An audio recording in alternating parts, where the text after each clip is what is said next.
Well, welcome to Wine Decoded. We've got a fantastic session today. I've got David Rich here. David, thank you so much for coming. David and I, between us, have probably drunk what you'd say would be a fair truckload of Nebbiolo across decades of vintages and dozens of producers. Today we're really fortunate that we're going to be tasting some wines that we've tasted together many a time. Yeah, starting with the 2014s, we tasted the range together. 15s. No, it was the 15s. Oh, it's it 15s. was the 15s, and then we did the 16s and kept going from there. Yeah. And today we've got the 21s. So 21 Sordos. Much hyped. Yeah. Much hyped. The people will have it that it's one of the great vintages of all time. It may well be. Yeah. I don't come out of the blocks that fast. If it beats 2020, it's pretty specky in my view. But yeah, I've been tasting them for the last week and a half, and we're in for good tasting. Yeah. And you'll actually recognise some of these wines because Sordo are up to their usual style, just using Nebbiolo to let the terroir speak. Fantastic. Through the grape. Well, what we're going to be tasting is a tricky little wine first, a Pella Verga. So Sordo do a number of different varietals, and Pella Verga is one.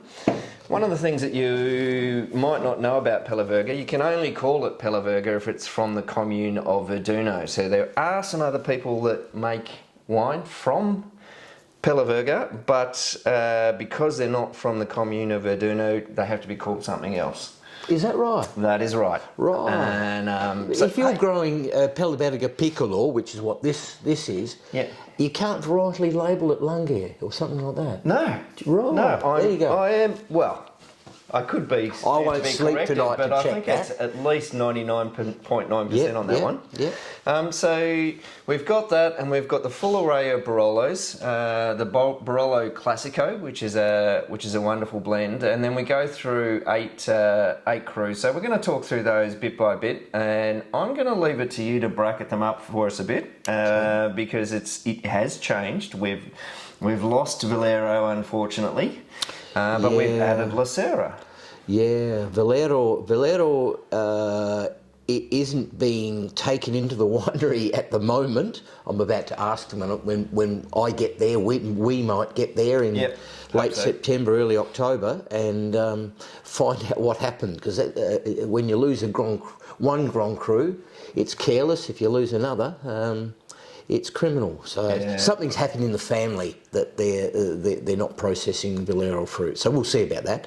But in its place is a really I can't wait till you try this. Yeah. This is La Serra from La Morra, the fascinating high vineyard that sits up behind Cerrecchio and Brunate. Nice. So not bad territory, but quite a different wine to what you might imagine. Well, it's going to be a first for me having a La Serra from Sordo. So typically what we've done in the past is bracket these wines up and taste them together in an order of sort of increasing structure. And typically we've seen the wines that are more accessible and generous as younger wines in the first bracket and built on to the wines that take a bit more time as we go through. So we're going to explore, as we have in the past, the communes and these different crus with you. So before we do that, let's have a quick look at this Pella Verga. Pella Verga. Tell me what you know about this Pella Verga from Sordo and what's happening with it. So typical of Giorgio Sordo and Sordo in general, they've got a lot of vision. All of these crus, many of them owned for decades and decades, are really the result of them buying a piece of land, keeping it for a while until it elevated, and then sell some of it, and it paid for the rest. Mm-hmm. But the real key is that despite the fact you've got these days you've got 170 of these MGAs, crus to choose from, these guys, generally speaking, picked very well. Old man Sordo, the original, I call him land trader, saw pieces of dirt, probably from their local reputation plus what a barrel of it would sell in Geneva or in Berlin or something like that, and said, right, this is tomorrow's star. Even before that sort of language would have been, even thought about for Barolo. I come from the early days of Barolo, almost, in international recognition, where it was a curiosity when I first got interested in the early 80s. So to know what was going to be the famed vineyard pieces decades before that is a skill. So I think it goes to something about living on the very land that you're working with. Yeah, well, that's these people. And having time and wisdom with that space. Yeah. Being able to sit at the top of a hill and look at what's going on with the weather through the seasons. Yeah. So these guys know about Pella Vertiga and indeed Timor Russell. They've got Timor Russell from the best zone, and likewise. They've had this planted for some decades, but only a small amount. And once, I think, frankly, the pioneering work was done by the likes of Barolo. With that wine, they upped the plantings of it, and this is the result. Yeah. I've got to tell you, my attitude to it was really funny. We've been able to get it for a handful of years. Yeah. But I hadn't taken much notice of it because, my focus is on there and a couple of the other varietals. And I thought it was a bit of a gimmick, like Freezer or Grignolino, but it's a massively more important variety than that. Yeah. And when I began to try those Barolotos after not dismissing it as a Soms gimmick, I've got to have it because there's not much, it's much more interesting than that. And the way I put it is, you've virtually got, this is what I think, if you were going to put it together, you would cross Grenache, Pinot Noir, and Nebbiolo. There we go. But you stick your nose in it, and you get this lifted aromaticity, not a sickly varietal aromaticity, a burgundy like more, or a modern, aromatic Grenache-like aromaticity. I can see exactly, and that's why people like what you're talking about, because I think there's a certain the Pella Vergas I've had before, I found a certain delicacy to them, and an elegance and sophistication, and a sort of a thirst-quenching nature about them. And this one seems to sit in that mould as well, and it's got this lovely little sort of strawberry perfume, but around that some savoury and earthy characteristics.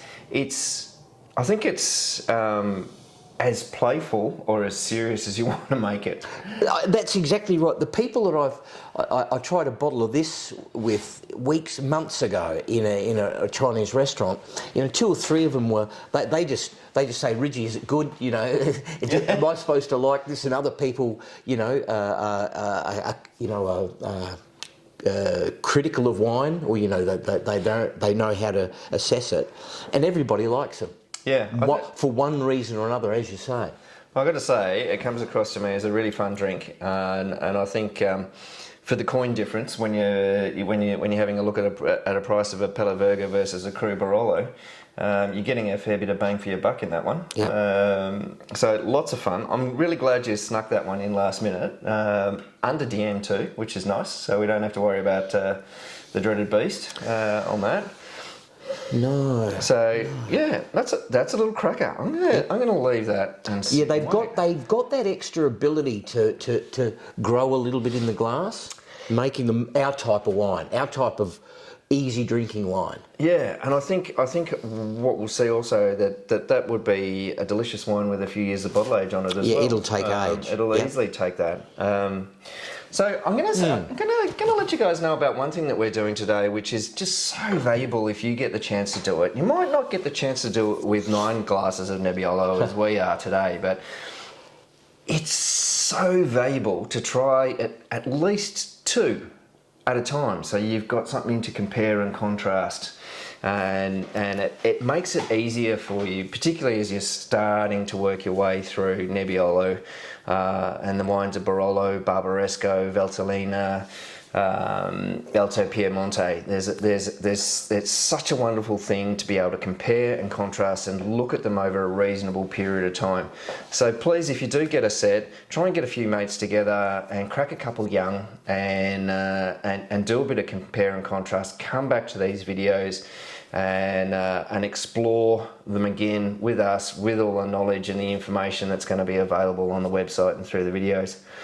But let's kick off with the first wine. We're going to just have a look at the Classico, and the Classico is going to give us that indication, perhaps, of where the vintage is headed. It's going to be a little sort of baseline, in some ways. Yeah. So, well, this was how they were always done. This was how Barolo was. If you had one vineyard, you put it in the bottle.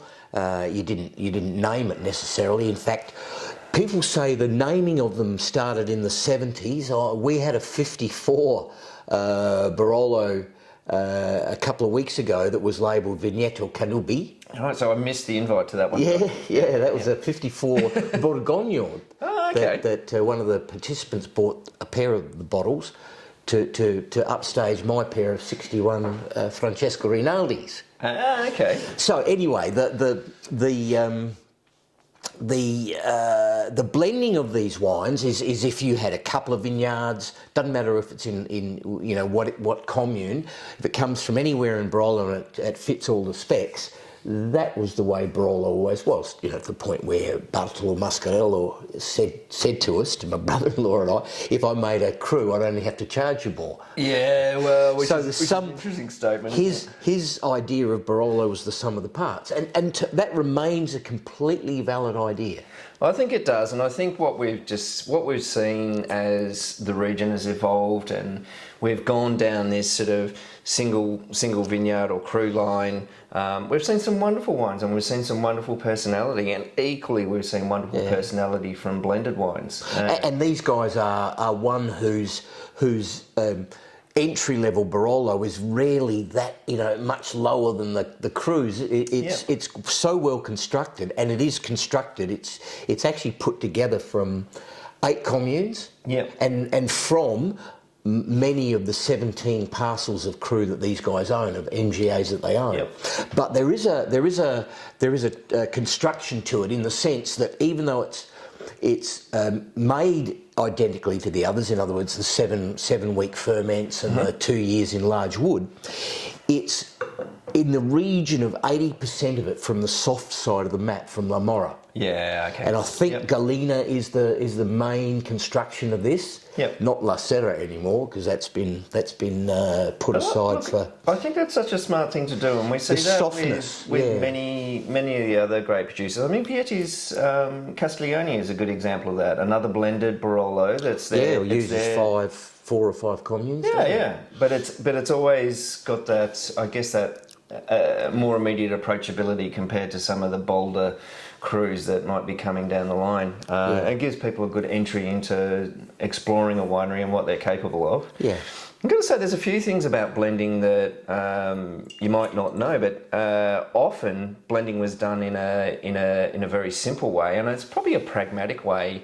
By doing continuous ferments, where a grower and a maker would pick a parcel, or pick them when they're ripe, and then when the next one came in and it was ripe, they would add that into the same tinné or whatever they were fermenting. Oh, right, a continuous ferment, and keep going along in that vein. The only challenge with that is if there was too much of a gap between picking one parcel to the next, it would risk challenges with the ferment. But it has its own benefits in terms of doing things like allowing you to fix colour, allowing you to harmonise the parcels, allowing you to continue to work tannin gently and in a way that's going to give you a wonderful texture. So a lot of those things had benefit. And I think, we see people trying some of that every now and again. We see people trying individual things. At the end of the day, it's all about what's in the glass. So let's have a look at this piece. So a lot of La Morra, a lot of the softer stuff. 21 Classico. Let's have a scratch and sniff. What are your thoughts? Yeah, there's the very first. It's darker. It smelled darker than I actually expected. The main characteristics of La Morra to me are always cherry or choc cherry. And in fact, if you partake of such childish pursuits as mass tastings and you want the points, choc cherry is your giveaway, and that's certainly showing the darker chocolate spectrum. I think right at the moment, you've had them breathing for what, about an hour now, Heading on to an hour now, yeah. and it's showing its darker spectrum, but it's certainly showing some concentration, isn't it? Straight up.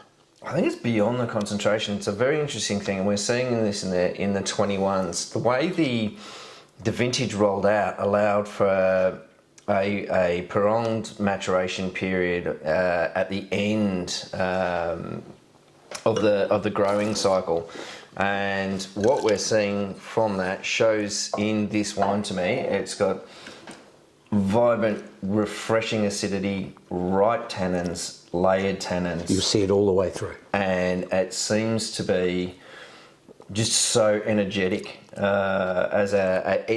It's almost classical Barolo from 20 years ago or 30 years ago, combined with an awesome end of vintage ripening period that's really just for sure, given beautiful flavour development, and wait till you see the juiciness in Rocche.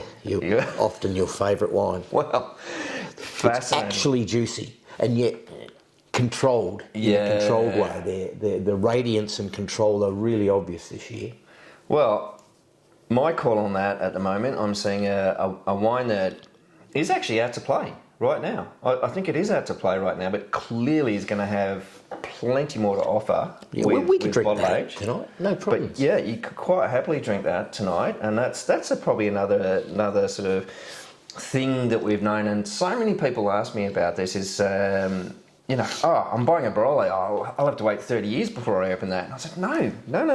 Or supposedly open it the day before, but no, they're actually a lot more accessible than that. Yeah, and we're seeing that those changes occur with advances in the vineyard, advances in what I call front-end capacity, or that actually, in layman's terms, mean how they process the grapes when they arrive at the winery and the quality of the kit that they've got to do with it.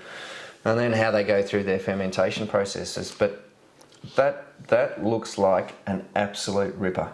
Yep. Great way to start the bracket. Now, if we're going to move on and try a few wines together, is it worth trying Monvigliero, La Serra and Ravera as a bracket? Yes. That's probably how I do it. And there's a number of reasons. I always have different themes going. Yeah. And in theory, we're on the left-hand side of the map, so in theory, the wine should be dominated with a softness by that marine males that's the dominant force, except after Monvigliero, which is the most well-behaved of all Barolos, you don't even notice the undercarriage. Yeah. So it's not soft like a La Morra, it's just not rigid, but it's tingling and slightly firm. Yeah. Then we're going to get a wine that's out and out grippy, powdery dry because of the differences in the vineyard, even though it's La Morra. And then we're going to see a wine that's from a finger of Serralunga soil poking up into what's otherwise all marine males, Tortonian, and with that out and out brick dusty tannin. Yeah. So we're actually on the left hand side of the map, but we've got a couple of sort of we've got a classical, well-behaved left-hand sider, and then two slight outriders. Yeah. So to extend a little bit on what Reggie's talking about, often Barolo is split in a line with as he's saying, the left-hand side having soils that tend to give you wines that are a little bit softer in mouthfeel, a little bit more plush, and you get the more structured wines from the soils on the right of the map.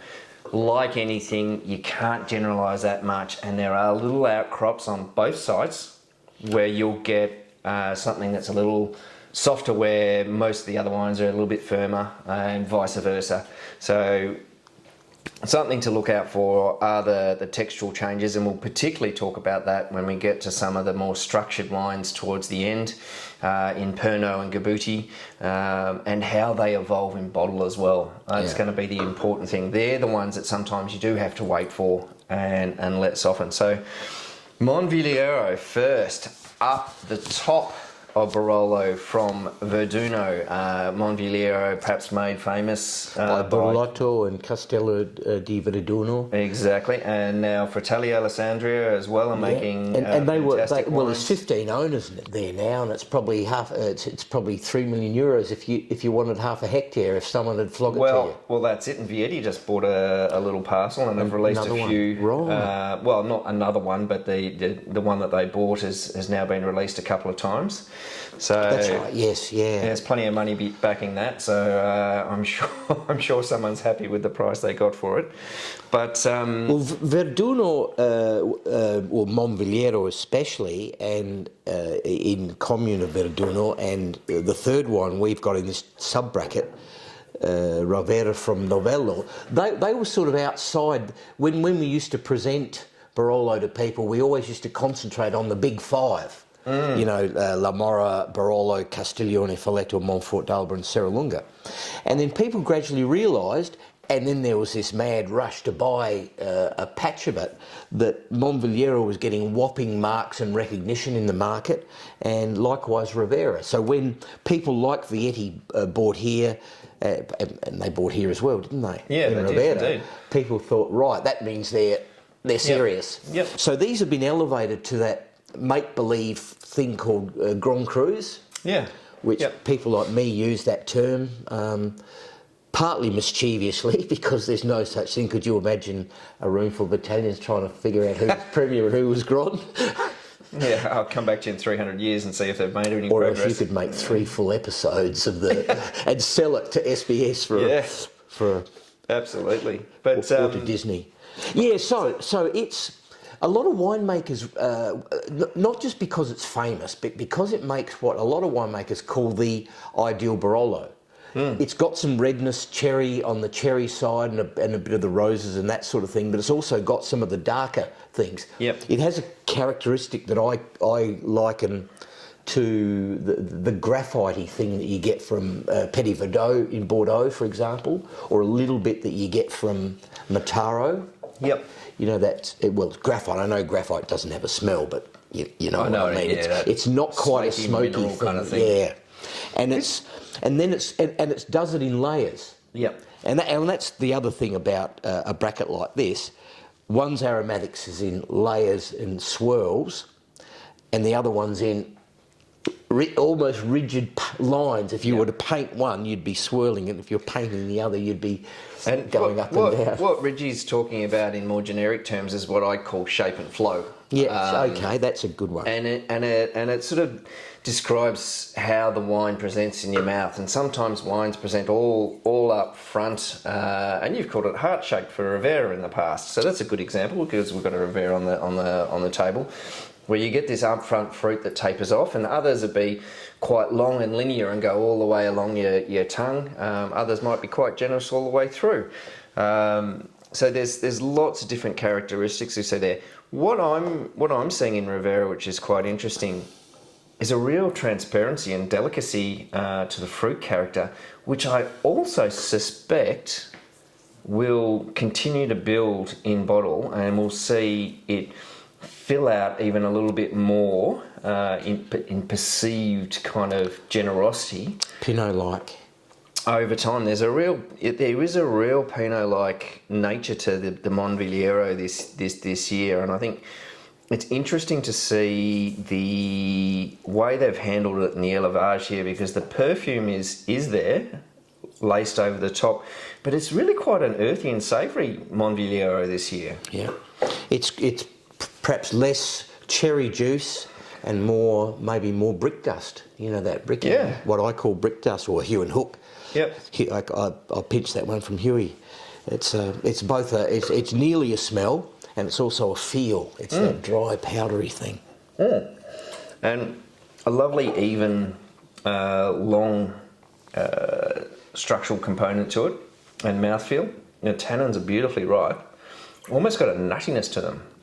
Yeah, well, it's got that. It's a leafiness to me. Yeah. It's that extra dimension this time. So, La Serra. Yeah, La Serra. There's a few people that make a La Serra, and there's a couple of different La Serras as well, which makes it challenging. Absolutely. Boezio's version and Maccarini's version are two completely different beasts. Yep. All in Boezio's version, traditionally, it was all, trying to pack as much as possible into it. Yep. But you've also got Serra from Serralunga and La Serra. Oh, yeah. From La Morra. Well, this one, so you cross over, if you head a little bit north from Barolo village, you go over vineyards like Sarmassi, you come to the two best-known Grand Crus of La Morra, but each of which poke into Barolo a little bit. That's Brunate and Cerequio. Mm-hmm. Two wines that sit side by side, but have present themselves differently, but essentially fleshy, almost creamy aromatic wines. But then behind them sits and another 150, 200 metres even. Average plantings, and a lot more sandy, pebbly soil sits this La Serra. So Ian Nugget told me that what you look out for in these things is fragrance and freshness. Yep. But also a tannin that takes you by surprise, a powdery, rocky tannin that takes you by surprise. So tasting it Tuesday before last with Marcel, bingo. What radiance, freshness, a dryness that just wasn't La Morra. Yeah, it's a fascinating wine. It's and I can see. As soon as you walk into the winery, you see the La Serra barrel traditionally into the barrel room. You see this pretty easily, but for years it's been sitting there, and I look at it and it's clearly marked La Serra, but when's it going to appear as a cru? and it's finally done. So they in typical Sordo fashion, they waited until they'd got it spot on. So, well, isn't this interesting? Another there's a term that I like to use, and I think I've coined it and I've defined it. It's on the website. It's called grape first, and it's like when you see wines that are grape first, they're wonderful expressions of the fruit from which they're made. It doesn't mean they can't have oak in them. It just means that if they do, it has to be balanced. These don't have any oak in them, by the way.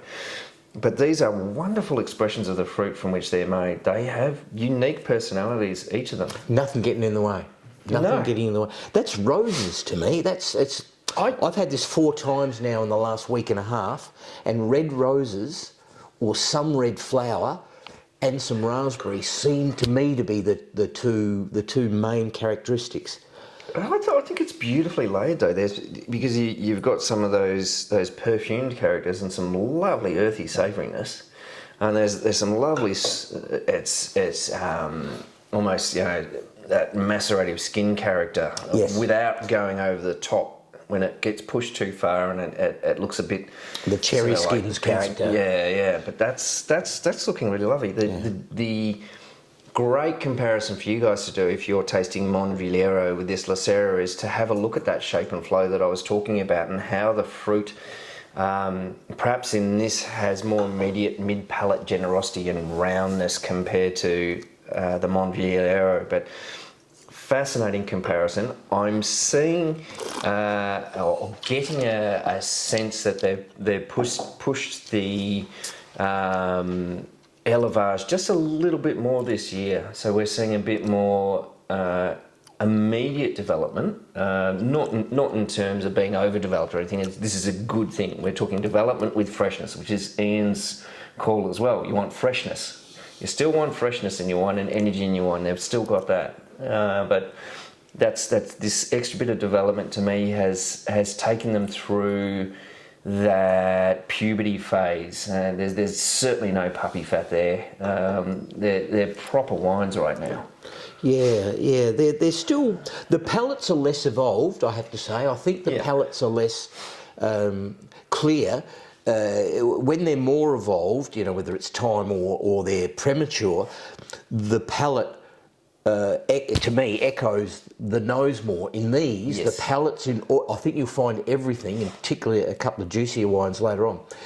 It's an unevolved flavour at this stage, but it's delicious. It's really delicious. Yeah. I think their wines that'll outlast me by a fair margin, that's for sure. Yeah, well, I think we'll also see, and something that's worth doing is we've got a lot of back vintages of these Crus, and it'd be well worth having a look at a young one now, and even just a mini vertical. You could grab like a 13 and an 8 or even a 4, and you could see how these wines progress over time as well. So you can do the horizontal tasting and the vertical tasting.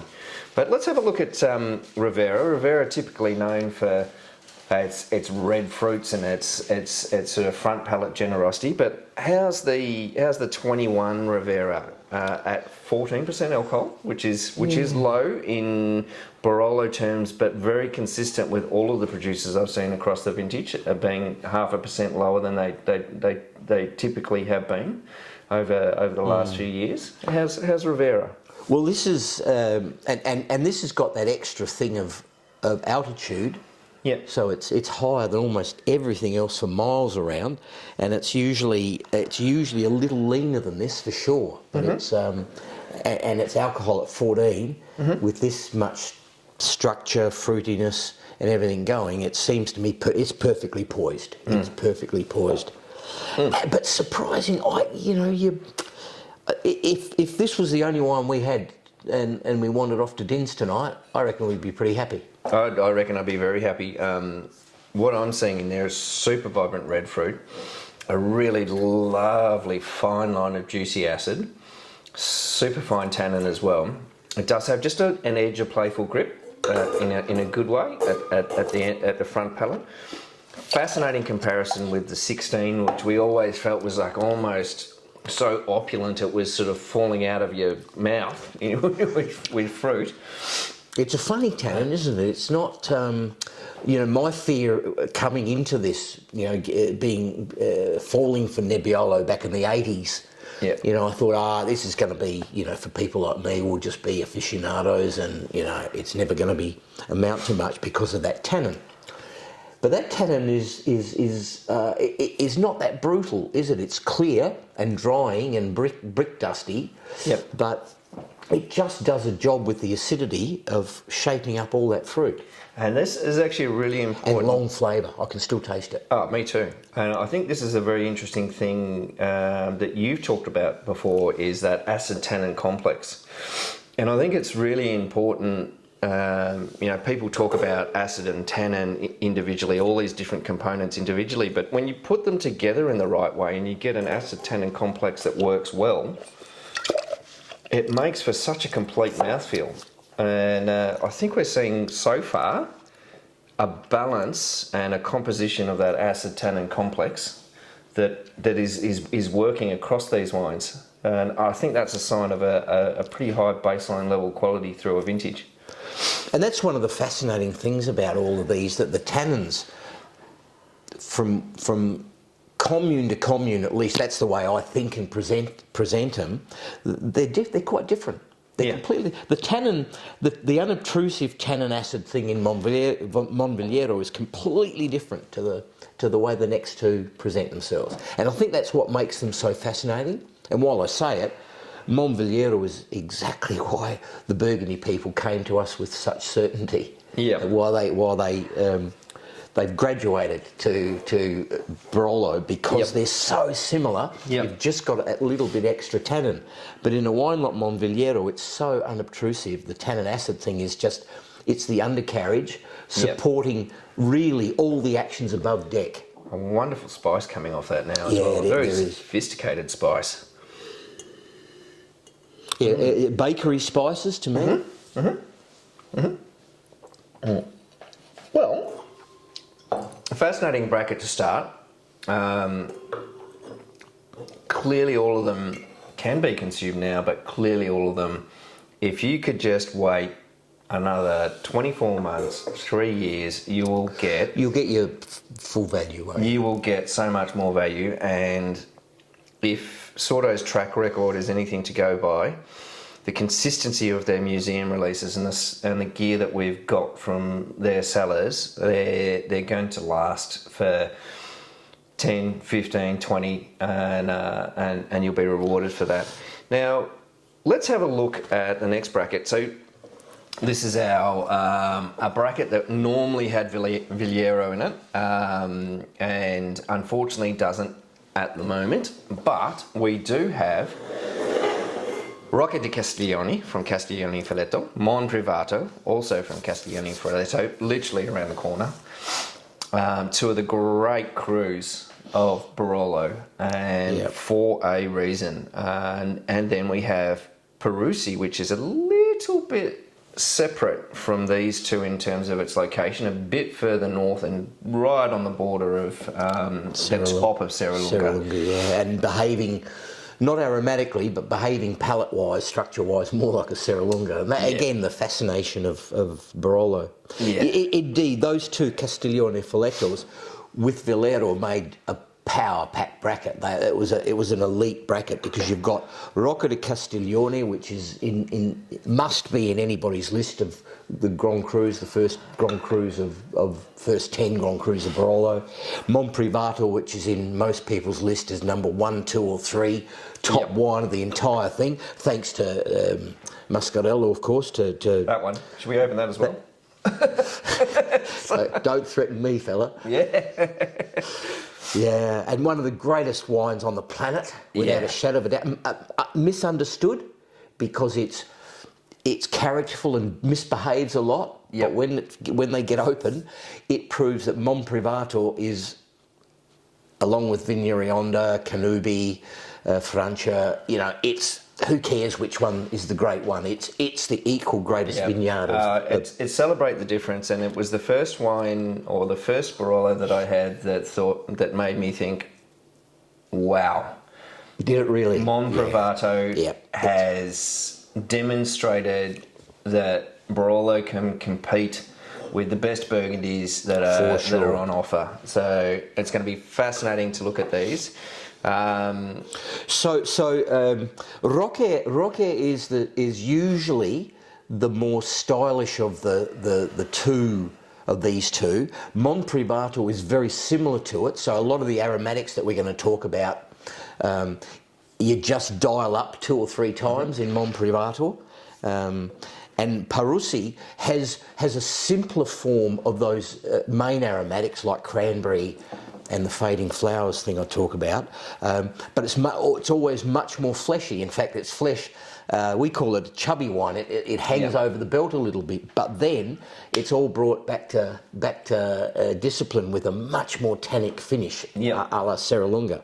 Yeah, fascinating straight away to see the Rocche di Castiglione, where I think that there is at the moment a youthful disconnect between the nose and the palate, which is, as you mentioned, and I think that will resolve. It does, to me, feel like it's still making its way through puberty as Rocche di Castiglione here, as it stands in the glass, and it's a wine that has all of the components there to me, and it's just waiting for them to just relax a little bit, resolve, settle in, dial in. They're not far off, but again, those few years are going to make a massive difference to that wine.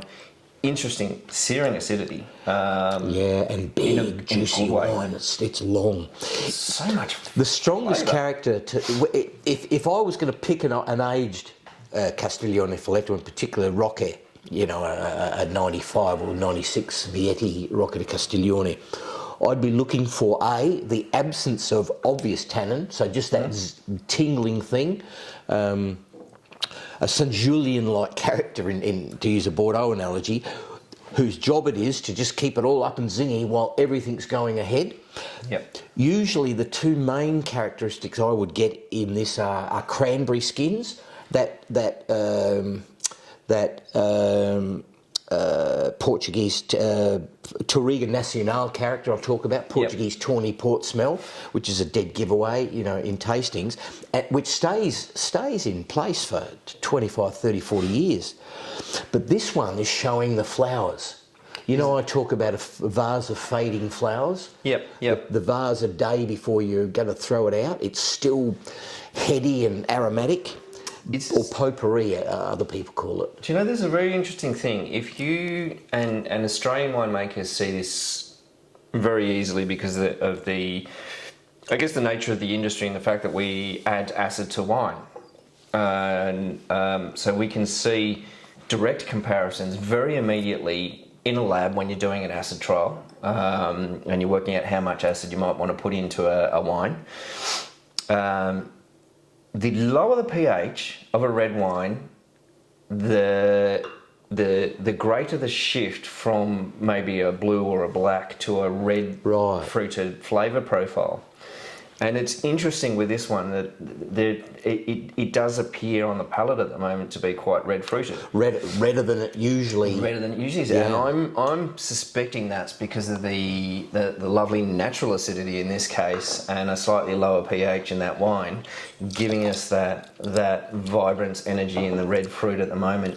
What will be fascinating to see is how this wine evolves as it ages, and I'm looking at that, and I guess with the history of making so many different wines and seeing wines that have got an acid profile like that, and have all the components in place, they tend just to go to a really, really beautiful place, and if you can just wait for that time for them to resolve, it's just going to be a superb wine. So Monprivato, next in the line. So Monprivato was often thought of as being a monopole of Giuseppe Mascarello. Giuseppe Mascarello. And Sordo is the only other producer, I believe, of Monprivato. Yeah. And we've been blessed with trying, let's see, 13, I said the 13, 14, 15 onwards. 13. Do you know, I haven't had the 14, so you're in trouble now. I thought you were going to say you hadn't had the 13s. I've had the 13s. Because you spotted that I've got one there. Yeah, I've had the 13s, 15s, 16s, 17s.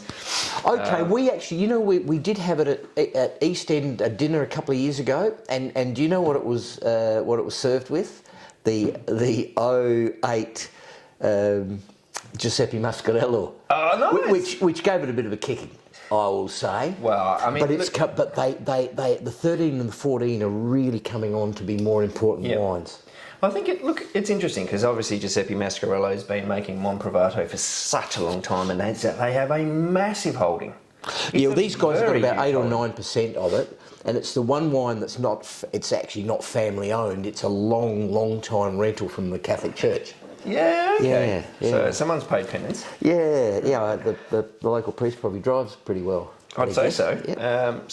So tell me about Monprivato this year. Yeah, it's. I think it's come of age as a first release. We thought 2020 was pretty special, but this one's just packed in all ways that you expect Monprivato. So it swirls, and it keeps coming at you. So if we sat with just this for the next 2 or 3 hours, we'd have plenty to talk about. Yep. That single wine. The palate is big, layered as well, and clipped. Not as acidic certainly as the wine before it, but it's a perfect big Burgundy style Barolo. If that makes sense. Yeah. I'm very proud of this. And I think that's a thing that as I mentioned earlier, that when I had that first good bottle of Monprivato from Giuseppe Mascarello, I thought, wow, the elegance, the delicacy, the perfume, and I think we're seeing many of those traits in this wine. I would agree with you that Giuseppe Mascarello is a different price for a reason, and it does push up into that whatever realm you pay for it's worth every cent. $800-900 a bottle, as opposed to what's going to be sort of roughly mid threes, I'd say. I haven't seen the wholesale pricing of these, so I'm not quite sure at the moment, but roughly there. I had a 15, and the empty bottle is actually just over there, not that long ago, because we were talking about it on the phone, and I thought, I need to have one. And it was a brilliant wine. That 15 was so delicious. Look, even as we talk, this is giving you something new each time you put your beak into it. And isn't that a sign of a great wine? This will be a great wine. It's got something new to offer. I'm loving the elegance and the delicacy. It is almost that iron fist velvet glove kind of thing. Yeah. There is a lot of power to that fruit, but it's being beautifully tamed by the acids in there. There's a lovely delicacy to that wine.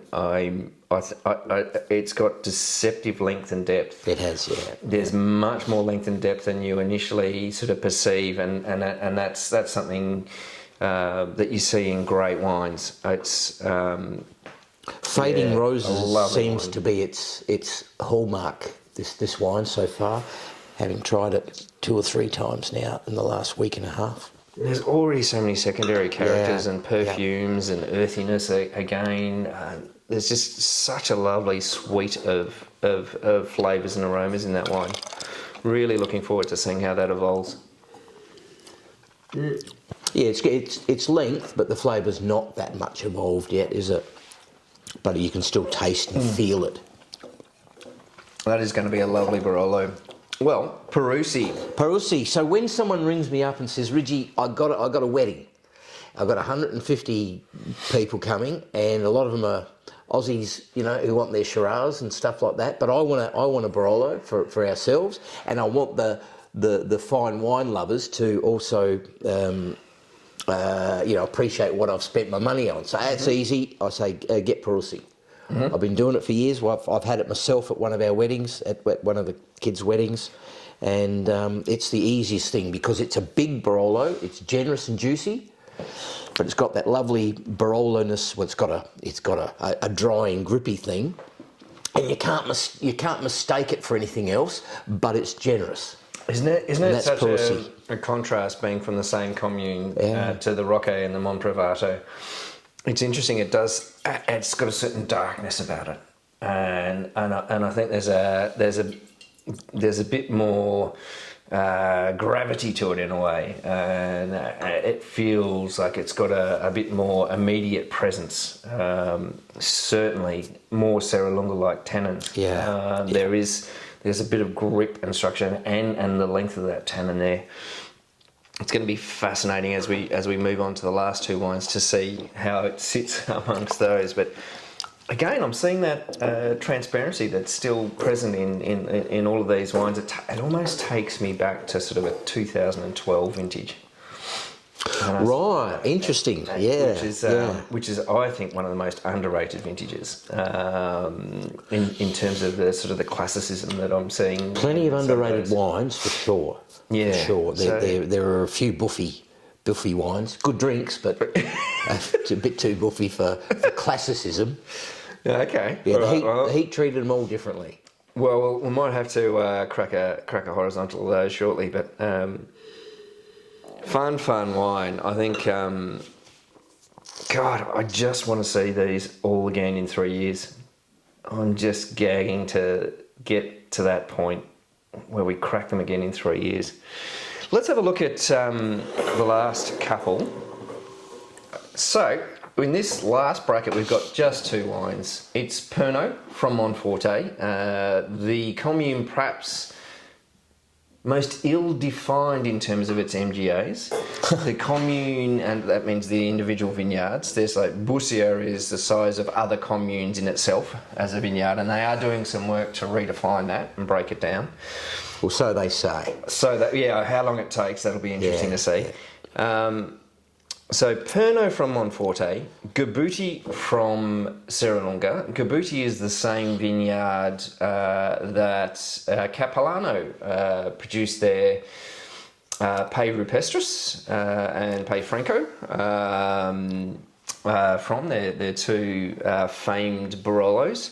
So and Perno, one of the sites that also Giuseppe Mascarello has quite some holdings in Perno, amongst a few other famed producers. These 2 wines were the wines that introduced me to Sordo at Festa del Barolo lunch when we had the 2010 Reserva from Perno and the 2008 Reserva from Gabutti, right. And those wines, ever since then, probably now 6 years ago, Every time I open them, they have been just divine. Over 6 years of drinking, when they were already drinking beautifully, and 8 years old post bottling, were just such eye openers for me. And one of the big things that it taught me was what happens to a Monforte, like Perno, as it ages. Yeah. So I'm going to give you my theory, and then I'm going to see whether it's proven right when I taste them. Monfortes tend to be very structured. They can be so tightly wound, and they can be quite closed in their youth. They can be useless to taste quite often in a range of otherwise more generous wines. Yeah. But if you can look to the core components of them, and the quality of the core of fruit and the quality of those tannins, if you can then have patience when they do resolve, and it can take perhaps an extra 5 years before they become more approachable than some of the other communes, they transform and they undergo a metamorphosis into something incredibly beautiful. Yeah. Well, to track your observations from the front backwards, I've been using the 210 in the last week as a party piece to finish tastings. Nice. Because we've got quite a bit of it. You've got it in stock, haven't you? Still, Yeah, I've got a bit floating around. That wine it presented itself repeatedly so juvenile. It's really bound by its tannin and its acidity, so it's in a perfect spot. And in the last week, this wine, the 21, I thought was the least expressive of all the wines that I've seen. So that really does support what you've said. I've left the tasting thinking, that's all right, I'll have to hand sell that to people because it didn't look all that interesting. But time after time, funnily enough, other people, less expert than me, enjoyed it. Yeah. Time after time. So it was in amongst the 4 or 5 more favourite wines out of the 6 or 7 tastings we've done. Wow. But it is bound by its tannin, and it's that tannin's reactive to cold weather, to being early in the piece, being away from food, for example, all the things that stop it from expressing itself. But you're right, when it can do that and get free of its tannins, it's probably the most complex of all Barolos in a sense, or the most number of aromatics that it can give you. Yep. I've counted them at 10 or 11 at times. Yeah. And I think we are seeing the structure here. We are seeing this is tightly wound. You can see the core of fruit behind it, and you can see a lovely acidity trying its best to peek its way through those tannins and the structural component. It just reminds me again, juvenile Monforte, be patient, you'll see the wonders that you saw in the 2010. It's really fascinating. Huge flavour. I had the great fortune of trying all the 21 Clericos. Right, obviously territory. Monforte producers. I think they're starting to get to a very interesting point where their approach is also taming some of those quite bold tannins, and they're making them a little bit more approachable in the youth. But again, the time is required, and everyth's in its place. And speaking of tannin, completely different tannins. When you put this in your mouth, it goes to work on all corners of your mouth, doesn't it? It's completely different to what we've seen. Trying to produce saliva like it's going out of fashion, and different to what we're about to see. And in fact, this is another party piece bracket for me when I do tastings, because you couldn't get 2 wines more different than each other. Their aromatics are completely different. Cherry liqueur, sandalwood, violets, those things. That one's almost no red or black fruits. It's almost all, secondary characters. The tannins are completely different, and yet, the 2 vineyards look at each other. Isn't that funny? You could throw a cricket ball just about from one to the other. Well, and this is the thing, and I've said this before, and I'll say it again now. I've sat at the top of a hill in a vineyard that I was working with and looked down and just seen a simple fold in the hill from one row to the next, and literally sampled one row to the next, and seen just marked differences in the way they were maturing and the way they were developing. So despite the fact that they are so close together, the fact that you'd have to throw the cricket ball means that there is enough distance for them to be quite different. A Cameron Green ball throw. Well, that's a decent throw. Yeah, that's a big throw. That's better than I can throw. But interestingly, when we talk about wines from Serralunga, often we talk about them having more secondary characters, having more things like black teas and Vegemite, meat stock. Yeah, savoury, earthy characters again. Smoke, cigar-y things, ash. But it's interesting, they still, all the good ones still have this sort of core of fruit in there that's supporting all of that, but it's perhaps dialed back a bit by comparison to some of those secondary characters. Yeah. And they're not as ponderous as people expect them to be with all that darkness, and that's why, you know, probably pound for pound the dearest vineyard lands in Serralunga these days, because vineyard after vineyard's got this Serralunga character, but everything's light on its feet. Gabutti, classically so, Lazzarito, light on its feet. And light on its feet means they're just not ponderous. They're, dare I say it, the last time I used the word, Burgundy structured. Well, and this is interesting again when you look at Pay Franco. So Pay Franco from Capilano is planted on its own roots. Most of the vines in Piedmont have been grafted onto American rootstocks, the rupestris rootstock, which is why Pay rupestris is, and Pay meaning foot. So French foot versus American foot. The Pay Franco from Capilano, it can be one of the most ethereal Burgundian, if you want to call it that, wines, which again is interesting even in the context of the way the Burgundians are making their wines. There's certainly Burgundies that are more structured and bolder than Barolos that are out there. So which goes against the general philosophy around them. But Gabutti this year. Tell me about Gabutti this year. What you reckon? Gabutti is absolutely Gabutti. For me, the three things that tell me where it comes from, so Serralunga, black tea tannins, you know, the stocky Vegemite things, which you can only confuse Serralungas with one other wine style in my sort of experience, and that's Montalcino.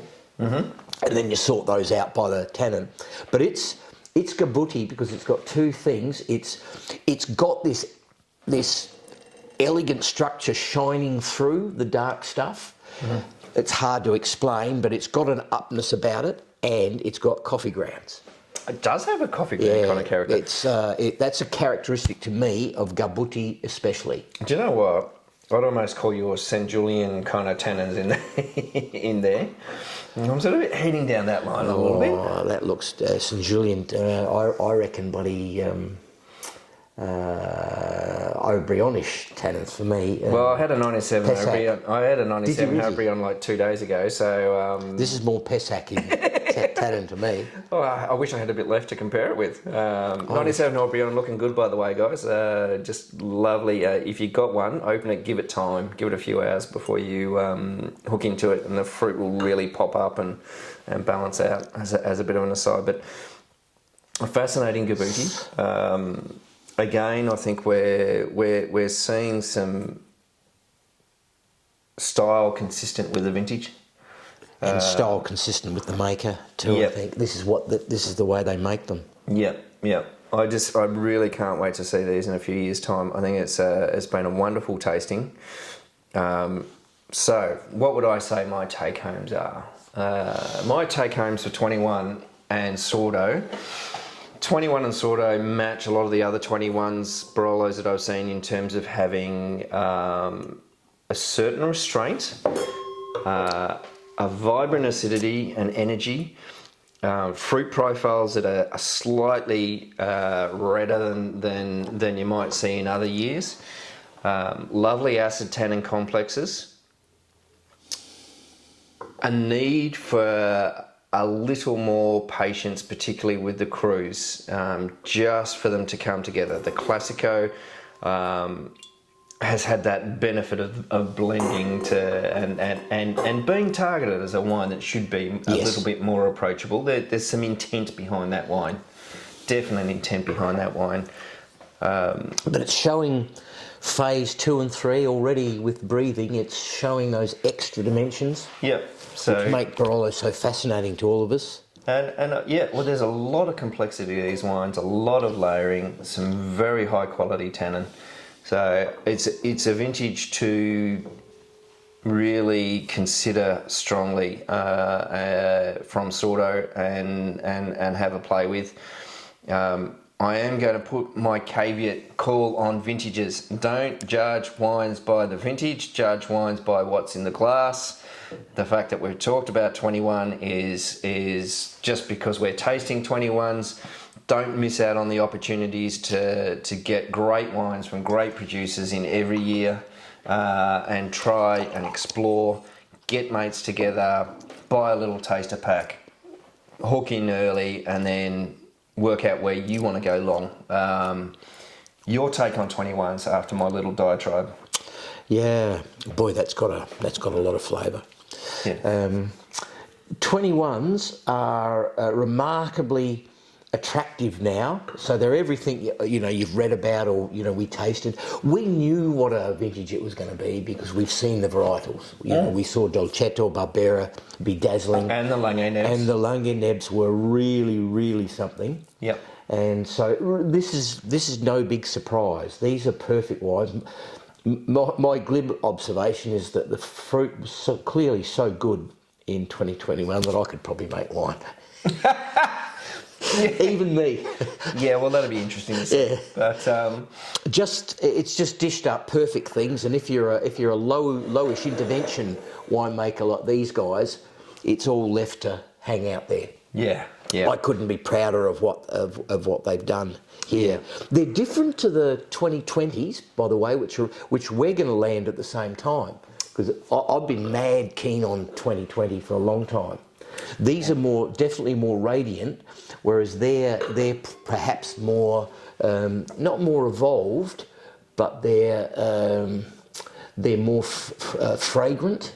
I think 2020 there's a degree of opulence and a immediacy about them, and I think one of the things that the smart drinkers with Barolo will do is they will time their drinking according to a vintage, and so sometimes it might mean that you're drinking a younger vintage before an older vintage, and you might be pushing absolutely an older vintage much further forward than you'd think.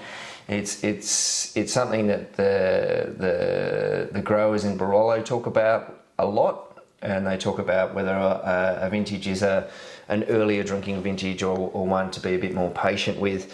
And it's 2013 is a classic example of only just now blossoming and beautifully so. Bloody fantastic and wines. Whereas 15 was opulent and out to play very early on. Yeah, and yet still holding. We've had a couple of 15s later. Well, you have too, haven't you? Yeah, looking really good. Yep. 16s always were good. Oh, I guess that's the other thing about great vintages. They're nice right from the start. Yeah, I think, and it's actually a thing that I, as a maker, that I learnt when things look so good all the way through, it's a real sign that you've got something special on your hands. When you have to work really hard to pull a wine together, it's a general indication that it might be the same in the bottle, but these look wonderful. Thank you for sharing them, bringing them across today. It's beautiful again to do this. We haven't done it for a couple of years. We're going to have to do it again next year, I think, and have a look and see whether there's a 9th crew or a 10th or maybe one less or whatever. And you'll have been there potentially. I hope so. And a wonderful opportunity for you guys if you want to start to get your head around different communes, the way they taste and the feelings in your mouth and their general characteristics. We've got the videos like these for 2016, 2015. Some of those wines we still have access to. You'll be able to buy those and try them as fully resolved, beautifully settled wines, and try them as young wines, which is really important to do because it helps you understand how a wine evolves. So they should all be here by the end of August. Nice. They're being loaded right now, like literally right now. Perfect. So look forward to sharing these with you, and hopefully we'll get together and do a couple of dinners around them as well, and we'll just wait until they're just settled enough before we do that, and show a couple of older wines as well. But thanks for joining us. Shout out if you've got any questions. If you've got any questions for Ridgie, let us know as well. We'll hit him up and get him to respond. And we look forward to seeing you with our next video. We've got a few Barolo producers coming through from Finocchio, Masolino and Vira. Wow. So there's some good fun viewing and drinking to be had in the near future. Thanks guys. Bye.